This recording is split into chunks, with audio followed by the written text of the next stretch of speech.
ganap ng alas 11. RH Rapids. RH Rapido Hataw Balita.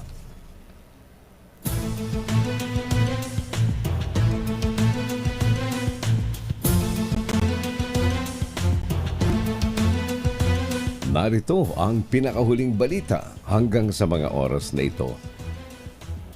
Pumalo na sa higit na 800 milyong piso ang halaga ng pinsala sa sektor ng agrikultura ng nararanasang El Nino sa bansa. Ayon sa National Disaster Risk Reduction and Management Council, higit sa 487 milyong piso ang naitala sa Western Visayas, higit na 311 na milyong pisong naitala naman sa Mimaropa at higit sa 2 milyong piso sa Calabarzon at higit sa 717,000 naman sa Zamboanga Region. Samantala, mahigit 3,000 mga magsasaka at mangingisda ang apektado ng El Nino. Naitala rin ang shortage sa drinking water.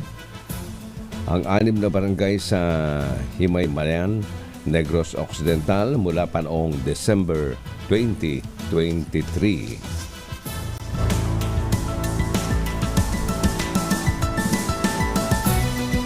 Nagsagawa ng aerial surveillance ang Philippine Air Force sa karagatang sakop ng Northern Luzon.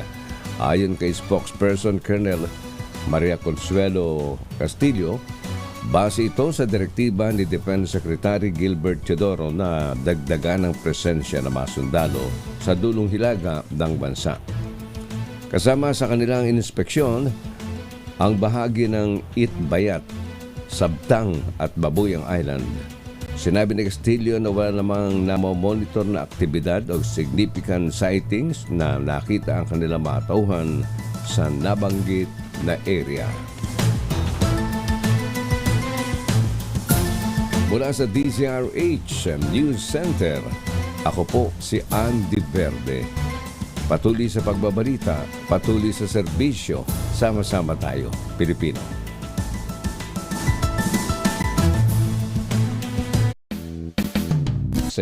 Ng hating gabi.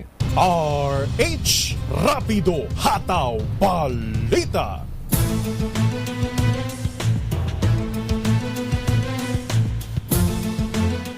Narito ang pinakahuling balita hanggang sa mga oras na ito. Hindi rin pabor si PBBM na baguhin ang mga political provisions ng konstitusyon ng bansa. Ayon kay Senate President Juan Miguel Mig Zubiri, inulit muli ni PBBM ang kagustuhan nitong pahunahan ng Senado ang charter change. Ano man ang maging resulta nito ay i-adapt na lamang aniya ng House of Representatives.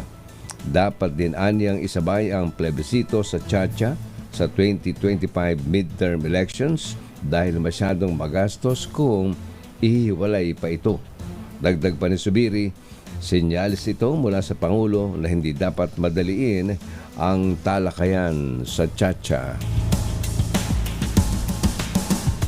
Puspusa ng pagkilos ng Department of Justice para mabigyan ng hustisya ang mga pamilya ng mga nawawalang sabongero. Ayon kay Justice Secretary Jesus Crispin Remulla, patuloy nilang kukwestiyonin sa Manila Regional Trial Court ang paggawad nila ng 3 milyong pisong piyansa sa bawat akusado pa sa kanilang pansamantalang kalayaan. Ayon kay Remulla, indikasyon lamang na may kinalaman sila sa krimen sa pagtatago ng mga akusado.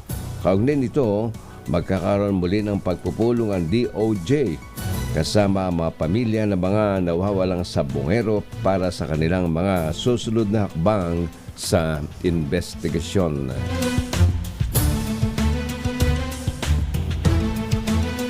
Mula sa DZRH News Center, ako po si Andy Verde. Patuloy sa pagbabalita, patuloy sa serbisyo, sama-sama tayo, Pilipino. Ang alauna. RH Rapido Hataw Balita.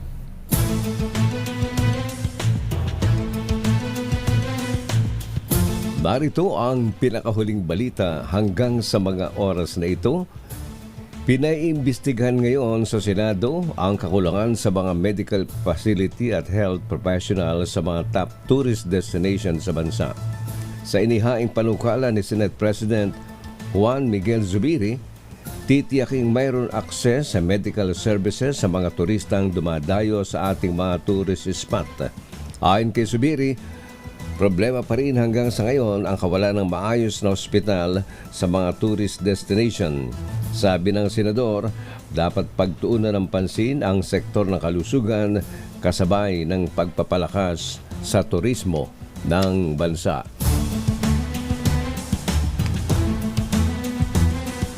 Samantala, malicious software ang tinitingnang rason sa pagkakahack ng official Facebook page ng Philippine Coast Guard. Ayon kay PCG spokesperson Rear Admiral Armand Balilo, base ito sa naging konsultasyon ng Coast Guard Public Affairs Service sa Philippine National Police Anti-Cybercrime Group. Nakikipag-ugnayan na rin ang CG Pass sa Coast Guard Weapons, Communications, Electronics, and Information System para tuluyan ng mabawi ang Facebook account. Ito na ang pangatlong beses na nakaranas ng cyber attack ang PCG ngayong taon. Mula sa DZRH News Center, ako po si Andy Verde. Patuloy sa pagbabalita, tuloy-tuloy sa serbisyo, sama-sama tayo, Pilipino.